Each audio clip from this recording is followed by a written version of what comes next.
বাড়িতে সবজি যদি বেশি দিন থেকে যায় তাহলে আমি সেগুলোকে না কেটে নিয়ে এমনি ভেজিটেবলস বিরিয়ানি করে দিই। তো আজকে সেটাই করে দিয়েছি। ভেজিটেবলস একটু বিরিয়ানির মশলা টশলা দিয়ে রাইসটাকে করেছি। আর বেটা এনে দিয়েছিলো আজকে মাটন, কেন কি না জন্মদিন আমি আনতে বারণ করেছিলাম, খাইনি। তো সেই জন্য আজকে মাটন অ্যান্ড বিরিয়ানি। তো 2 ঘন্টা হয়ে গেল কারেন্ট অফ, এখনও কারেন্ট আসছে না। আর পেয়েছে প্রচণ্ড খিদে। এবার ইন্ডাকশানে যেহেতু রান্না করছিলাম সেই কারণে আর করতে পারছিলাম না। তো তাই প্রসেনজিৎ বলল চলো তাহলে সামনের কোনো রেস্টুরেন্ট থেকে এমনি প্লেন নর্মাল কিছু খেয়ে আসি। তো আমরা নিয়েছিলাম রুটি আর পনির। তো প্রসেনজিৎ তো এমনিতেই ভীষণ রেগে গেছে যে এখনও কারেন্ট আসছে না, স্বাভাবিক ব্যাপার, এটা একটা বাড়তি খরচ হলো। যাই হোক, তো এখন দেখো রাস্তাঘাট পুরো ফাঁকা। তো এখন বাজে রাত্রির 12টা। একটার পর একটা না লেগে থাকে লাইফে, একটার পর একটা। যখন তোমার খারাপ সময় যাবে না, সব দিক থেকে খারাপ সময় যায়। এত গরম। এই তো এলো এলো এলো কারেন্ট এলো, ততক্ষণে এলো কারেন্ট। এবার যেটা বলছিলাম, কারেন্ট নেই বলে মেয়েকে পাঠিয়েছিলাম মায়ের কাছে।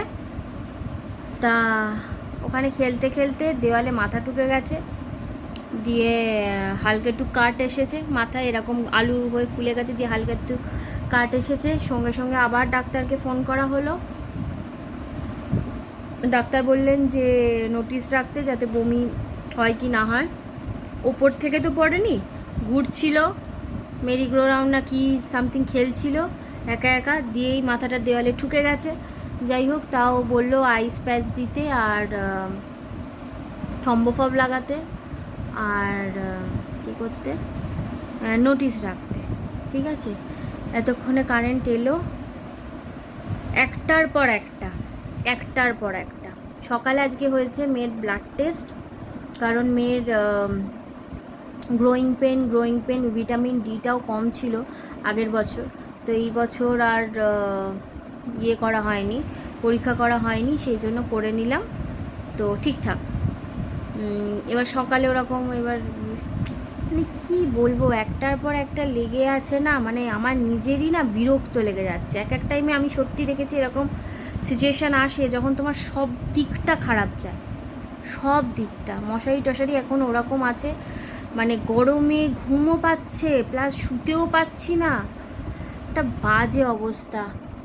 এত বাড়িতে খাবার আছে, সেগুলো কি হবে আমি জানি না, খারাপ হয়ে গেছে না কি হয়েছে জানি না। বাইরেই ছিল, ফ্রিজে ঢোকানো হয়নি, বড় বড় সব ইয়ে হাঁড়ি করা সব। এবার সকালে তো দেখলে তোমরা মাটন হয়েছিল, এবার সেগুলোকে এখন ঢোকাবো না কি করব আমি কিছু বুঝতে পারছি না। সত্যি কথা খুব ইরিটেট লাগে। আমি না পারি না এক এক সময়, সত্যি এক এক সময় পারি না। চুল টুল তো খুলে রাখার কোনো সিনই নেই, যখনই পাচ্ছি এরকম পেঁচিয়ে ওপরে উঠে পড়ছি, বেঁধে নিচ্ছি। এবার প্রসেনজিৎ গেছে আবার ওষুধ নিয়ে ও বাড়িতে। আমি ভাবছি যে আনিয়ে নেবো মেয়েকে, ও বাড়িতে আর করার দরকার নেই, এখানেও এসি আছে, এসি চালাতেই হচ্ছে, কারণ প্রচণ্ড গরম, থাকা যাচ্ছে না। আর আমার মেয়ে এসি ছাড়া থাকে না, আর আমার তো হাই প্রেশার, আমি পারিই না গরম নিতে। তো এইটুকুনি ছিল আজকের ব্লগ ঠিক বলবো না, যাই হোক। অ্যাকচুয়ালি মন মেজাজ ঠিক থাকলে না ব্যাপারগুলো করা যায়, মন মেজাজ ঠিক না থাকলে না তোমার জাস্ট কিছুই ভাল লাগে না। আর এই ব্যাপারটা একদমই আসছে, মানে হচ্ছে না মনের ব্যাপার। তোমার যখন মন ভালো থাকে তখনই তোমার দেখবে ক্যামেরা ধরতে ভালো লাগে, যখন মন খারাপ লাগে তখন আর ইচ্ছা করে না যে ক্যামেরাটা হাতে তুলে কোনো কিছু শ্যুট করি। বেকার বেকার এই টাকাটা তো গেল, খাওয়ার টাকাটা, কারণ আমার গ্যাস নেই এখনও।